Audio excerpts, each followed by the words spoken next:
ಸ್ನೇಹಿತರೆ ನಮಸ್ಕಾರ, good morning. ಇವತ್ತು ನಮ್ಮ ನಟ ಶ್ರೀನಗರ ಕಿಟ್ಟಿಯವರ ಹುಟ್ಟುಹಬ್ಬ. ಹೀಗಾಗಿ ಅವರಿಗೆ ಹುಟ್ಟುಹಬ್ಬದ ಹಾರ್ದಿಕ ಶುಭಾಶಯಗಳನ್ನು ತಿಳಿಸ್ತಾ ಇದ್ದೀನಿ. ಅವರು ನಟಿಸ್ತಾ ಇರುವ ಮದರ್ ಲವ್ ಚಿತ್ರದ ಟೀಸರ್ ಬಿಡುಗಡೆ ಆಗಿದೆ. ಕೆಲವು ದಿನಗಳ ಹಿಂದೆ ನಟ ಡಾರ್ಲಿಂಗ್ ಕೃಷ್ಣ ಮತ್ತು ಲೂಸ್ ಮದ ಯೋಗಿ ಅವರಿಬ್ಬರು ಈ ಚಿತ್ರದ ಫಸ್ಟ್ ಲುಕ್ ಪೋಸ್ಟರ್ನ ಬಿಡುಗಡೆ ಮಾಡಿ ಚಿತ್ರಕ್ಕೆ ಶುಭ ಹಾರೈಸಿದ್ರು. ಕೈಯಲ್ಲಿ ಚೈನ್ಸಾ ಹಿಡ್ಕೊಂಡು ಸ್ವಲ್ಪ ಅದು ರುದ್ರ ಥರ ತಾಳಿದ್ರು. ಅಂದರೆ ಚಿತ್ರದ ನಾಯಕ ಕಾಳಿಂಗ ಅಲಿಯಾಸ್ ಶ್ರೀನಗರ ಕಿಟ್ಟಿ ಅವರು. ಆ ಪಾತ್ರನೇ ಒಂದು ಆ್ಯಕ್ಷನ್ ಸನ್ನಿವೇಶ, ಡಾರ್ಕ್, ಸ್ವಲ್ಪ ರಕ್ತದ ಒಂದಿಷ್ಟು ಶೇಡ್ಗಳು ತುಂಬ ಇದ್ದು ಚಿತ್ರದ ಬಗ್ಗೆ ತುಂಬ ಕುತೂಹಲನೂ ಮೂಡಿತು. ಈ ಥರದ ಡಾರ್ಕ್ ಶೇಡ್ಗಳು ಈ ಒಂದಿಷ್ಟು ಫಸ್ಟ್ ಲುಕ್ ನೋಡಿದ ತಕ್ಷಣವೇ ಚಿತ್ರದ ಬಗ್ಗೆ ಒಂದಿಷ್ಟು ಚರ್ಚೆಗಳು ಕೂಡ ಏರ್ಪಟ್ಟಿದ್ದು. ನನಗೂ ಕುತೂಹಲ ಇತ್ತು ಹೆಂಗೆ ಬರ್ಬೋದು ಹೇಗೆ ಅಂತ. ಯಾಕೆ ಅಂತಂದರೆ ಶ್ರೀನಗರ ಕಿಟ್ಟಿ ಅವರು ಒಂದಲ್ಲ ಒಂದು ಸಿನಿಮಾಗಳು, ಅವರ ಒಂದು ಸೀರಿಯಲ್ ಜರ್ನಿಯಿಂದ ನಾನು ನೋಡ್ಕೊಂಡು ಬರ್ತಾ ಇದ್ದೀನಿ. ಅವರು ಬರೀ ನಾಯಕ ನಟರಾಗಿ ಮಾತ್ರ ಅಲ್ಲ, ಅಂದರೆ ನಾಯಕ ನಟರಾಗಿ ಗಿರಿ ಸಿನಿಮಾ ಮೂಲಕ ಅವರು ಚಿತ್ರರಂಗಕ್ಕೆ ಎಂಟ್ರಿ ಕೊಟ್ಟರು. ಅದಕ್ಕಿಂತ ಮುಂಚೆನೂ ಕೂಡ ಅವರು ಸಣ್ಣ ಪುಟ್ಟ ಪಾತ್ರಗಳಲ್ಲೂ ಕೂಡ ಕಾಣಿಸ್ಕೊಂಡ್ರು. ವಿಶೇಷ ಅಂತಂದರೆ ಅವರು ನಾಯಕ ನಟರಾಗಿ ಆ್ಯಕ್ಟ್ ಮಾಡ್ತಾಯಿದ್ರು ಕೂಡ ಕೆಲವೊಂದು ಸಿನಿಮಾಗಳಲ್ಲಿ ವಿಲನ್ ಪಾತ್ರಗಳಲ್ಲಿ ಕಾಣಿಸ್ಕೊಳ್ತಾರೆ, ಸ್ಪೆಷಲ್ ರೋಲಲ್ಲಿ ಕಾಣಿಸ್ಕೊಳ್ತಾರೆ, ಒಂದು ಸಾಂಗಲ್ಲಿ ಗೆಸ್ಟ್ ಅಪಿಯರೆನ್ಸ್ ಆಗಿ ಬರ್ತಾರೆ. ನನಗೆ ಅದು ಲವ್ಲಿ ಅನ್ನಿಸ್ತು, ನಿಜವಲ್ಲೂ ಸೂಪರ್ ಅನ್ನಿಸ್ತು. ಬರೀ ನಾಯಕ ನಟರಾಗಿ ಕಾಣಿಸ್ಕೊಳ್ಳೋಕ್ಕಿಂತ ಒಂದು ವಿಭಿನ್ನ ಪ್ರಯೋಗಗಳಲ್ಲಿ ಕಾಣಿಸ್ಕೊಳ್ಳೋದೇ ಒಂದು ನಿಜವಾದ ಕಲಾವಿದನಿಗೆ ಸಿಕ್ತ ಗೌರವ ಅಂತ ಒಂದಿಷ್ಟು ಮಾತುಗಳು ಏನು ಕೇಳಿ ಬರ್ತಾವಲ್ಲ, ನನಗೂ ಹಂಗೆ ಅನ್ನಿಸ್ತು. ರಿಯಲಿ ನಾನು ನಿಜವಲ್ಲ ಆ ಒಂದು ವಿಚಾರದಲ್ಲಿ ಸೂಪರ್ ಅನ್ನಿಸ್ತು. ಒಂದು ಗೌಳಿ ಅನ್ನೋ ಸಿನಿಮಾದಲ್ಲಿ ತಂದೆ ಮಗಳ ಒಂದು ಸನ್ನಿವೇಶದ ಸಿನಿಮಾ ಮಾಡ್ತಾರೆ.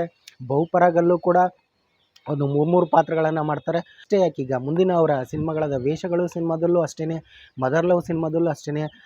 ಒಂದು ಯಾವ ರೀತಿ ನೋಡಿ, ನನಗೆ ಅದೇ ತುಂಬ ಇಷ್ಟ ಆಗಿದ್ದು ಅವರ ಒಂದಿಷ್ಟು ಸಿನಿಮಾ ಜರ್ನಿಯಲ್ಲಿ. ಹೀಗಾಗಿ ಅವ್ರಿಗೂ ಕೂಡ ಶುಭ ಆಗಲಿ ಅಂತ ಹಾರೈಸ್ತೀನಿ. ಇನ್ನು ಈ ಮದರ್ ಲವ್ ಸಿನಿಮಾ ಒಂದಿಷ್ಟು ಟೀಸರೆಲ್ಲ ನೋಡಿದಾಗ ಸ್ವಲ್ಪ ಇದು ಅನ್ನಿಸ್ತು, ಬಟ್ ಕುತೂಹಲ ಮೂಡಿಸ್ತು. ವಾಟ್ ಎವರ್ ಅದೇನೇ ಇರಲಿ, ಸಿನಿಮಾ ಬರೀ ಟೀಸರ್ ನೋಡಿ ನಾವು ಅದ್ರ ಬಗ್ಗೆ ಏನು ಹೇಳೋಕ್ಕಾಗಲ್ಲ. ಒಂದೇ ಸಲಿಗೆ ಅದ್ರ ಬಗ್ಗೆ ಹಂಗಿದೆ ಹಿಂಗಿದೆ ಅಂತ ಹೇಳ್ಬಿಟ್ಟು ನಾವು ಅದನ್ನು ಒಂದು ಯೋಚನೆ ಮಾಡೋದು ಕೂಡ ತಪ್ಪು. ಯಾಕೆಂದರೆ ನಿರ್ದೇಶಕರು ಒಂದು ಕಲ್ಪನೆ ಮಾಡ್ಕೊಂಡಿರ್ತಾರೆ. ಹೀಗಾಗಿ ಸಿನಿಮಾ ನೋಡಿದ್ಮೇಲೆ ಈ ಚಿತ್ರದ ಬಗ್ಗೆ ಮಾತಾಡೋಣ. ಒಂದು ಸನ್ನಿವೇಶ ಬಂತು ಅನ್ನೋದೊಂದು ತುಂಬ ಕುತೂಹಲಕಾರಿನೂ ಕೂಡ ಆಗಿದೆ. ಆದಷ್ಟು ಬೇಗ ಈ ಚಿತ್ರದ ಚಿತ್ರೀಕರಣ ಮುಗಿಸ್ಕೊಂಡು ತೆರೆ ಮೇಲೆ ಬರಲಿ ಅಂತಲೂ ಕೂಡ ಚಿತ್ರತಂಡದವರಿಗೆ ನಾನು ಶುಭ ಹಾರೈಸ್ತೀನಿ. ಅಂದಾಗೆ ಈ ಚಿತ್ರವನ್ನು ವಿಕ್ರಮ್ ಆದಿತ್ಯ ಅವರು ನಿರ್ದೇಶನ ಮಾಡಿದ್ದಾರೆ. ಇವರು ಈ ಹಿಂದೆ ಸ್ಟಾರ್ ಕನ್ನಡಿಗ ಅನ್ನೋ ಒಂದು ಸಿನಿಮಾನ ಮಾಡಿದರು. ಅದೊಂಥರ ಆಟೋ ಡ್ರೈವರ್ಸ್ಗಳು ಮತ್ತೊಂದು ಮೆಲೋಡಿ ಲವ್ ಸ್ಟೋರಿ ಆಗಿತ್ತು. ತುಂಬ ಚೆನ್ನಾಗಿ ಬಂದಿದ್ದು. ಬಟ್ ಈಗ ಅವರು ತಮ್ಮ ಟ್ರ್ಯಾಕನ್ನು ಬದಲಾಯಿಸಿ ಈಗ ಆ್ಯಕ್ಷನ್ ಲುಕ್ಕಲ್ಲಿ ಈ ಸಿನಿಮಾನ ಮಾಡಿದ್ದಾರೆ. ಹೀಗಾಗಿ ಅವರ ನೋಡಬೇಕು ಯಾವ ರೀತಿ ಬಂದಿರುತ್ತೆ ಏನಂತ. ಜೊತೆಗೆ ಶ್ರೀನಗರ ಕಿಟ್ಟಿ ಅವರು ಕೂಡ ಸಾಥ್ ನೀಡಿರೋದು ಒಂಥರ ಆನೆ ಬಲ ಬಂದಂಗೆ ಆಗಿದೆ. ಹೀಗಾಗಿ ಮದರ್ ಲವ್ ಈ ಒಂದು ತಾಯಿಯ ಸೆಂಟಿಮೆಂಟಿನ ಸಿನಿಮಾ ಅಂತ ನಾನು ಅಂದ್ಕೊಂಡೆ. ಬಟ್ ಅದು ಇರ್ಬೋದೇನೋ, ಯಾಕಂದರೆ ನಾವು ಫಸ್ಟ್ ಲುಕ್ ಪೋಸ್ಟರ್ ನೋಡಿದ ತಕ್ಷಣ ಏನು ಡಿಸೈಡ್ ಮಾಡೋಕ್ಕಾಗಲ್ಲ.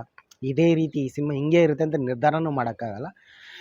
ತುಂಬ ಕುತೂಹಲಕಾರಿಯಾಗಿದೆ. ಈಗಾಗಲೇ ಚರ್ಚೆಗಳು ಕೂಡ ಏರ್ಪಟ್ಟಿದೆ. ಇವತ್ತು ಬೆಳಗ್ಗೆ ಈ ಚಿತ್ರದ ಟೀಸರ್ ಕೂಡ ಬಿಡುಗಡೆ ಆಗಿದೆ.